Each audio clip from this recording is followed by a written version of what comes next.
الحمدللہ وحدہ والصلاۃ والسلام علی من لا نبی بعدہ اما بعد۔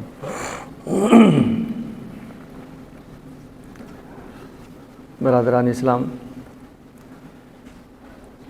آج کی اس محفل میں یکجا جمع ہونے کا جو اصل مقصد وہ یہ تھا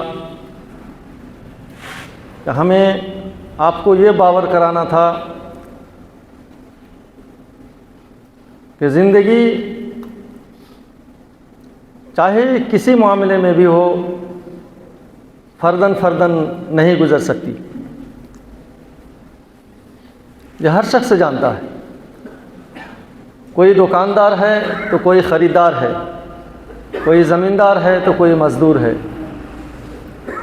الغرض ہر چیز میں اگر کوئی شخص یہ سمجھے کہ میں تنہا سب کچھ ہوں تو اس سے کچھ نہ بن پائے گا۔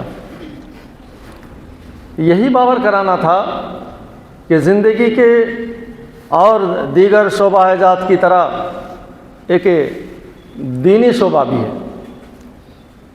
اس میں بھی آدمی کو جمعیت اور جماعت کی ضرورت ہے۔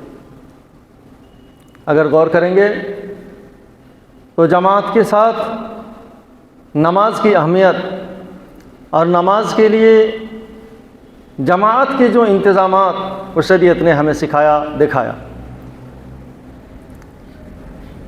حج کے جو معاملات ہیں وہ بھی جماعت کے ساتھ ہیں۔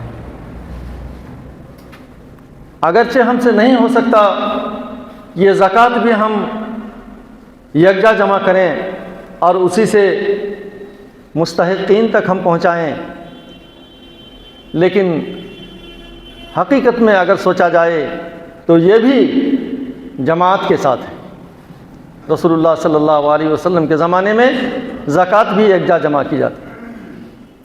الغرض مقصد یہ تھا کہ ہمیں یہ سمجھنا ہے کہ زندگی کے دیگر شعبہ کی طرح یہ دینی کام بھی جمعیت اور جماعت کے بغیر ممکن نہیں ہے۔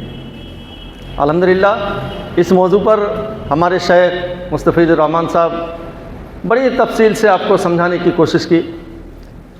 ممکن ہے کہ آپ سمجھ گئے ہوں گے۔ ٹھیک اسی طریقے پر ایک دوسری بات اور ہے جو سمجھائی گئی، وہ یہ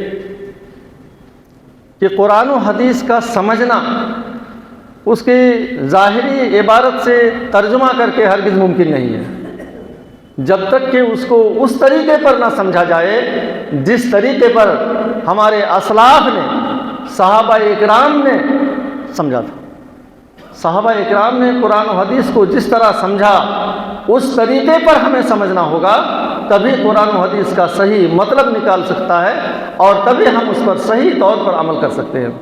اور ظاہری ترجمہ اگر بیان کر دیا جائے تو بہت ساری جگہ ایسی ہیں جہاں انسان پیچیدگی کا شکار ہوگا اور پھر غلط فہمی میں پڑ کر گمراہ ہوگا۔ اور یہی سبب ہے کہ اسلام میں بہت سارے فرقے پیدا ہوئے، جیسے آپ نے سنا۔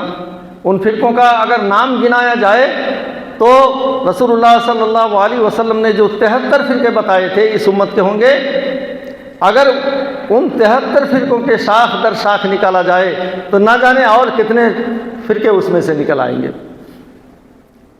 اور ان کی گمراہی کا سبب کیا تھا؟ سبب یہی تھا کہ قرآن و حدیث کو صحابہ اکرام کے سمجھنے کی طرز پر نہیں سمجھا۔ ان کی غلطی یہ تھی اور اس غلطی کی بنا پر وہ گمراہ ہوئے۔ اللہ تبارک و تعالیٰ سے ہم یہی دعا کریں گے کہ ہمیں جماعت اور جمعیت کے ساتھ جڑے رہنے کی توفیق دے، قرآن و حدیث کو سلف صالحین کے سمجھنے کے طریقے پر سمجھنے کی توفیق دے اور صحیح اسلام پر عمل کرنے کی توفیق عطا فرمائے۔ انہی چند کلمات کے ساتھ آج کے اس محفل کے اختتام کا اعلان کیا جاتا ہے۔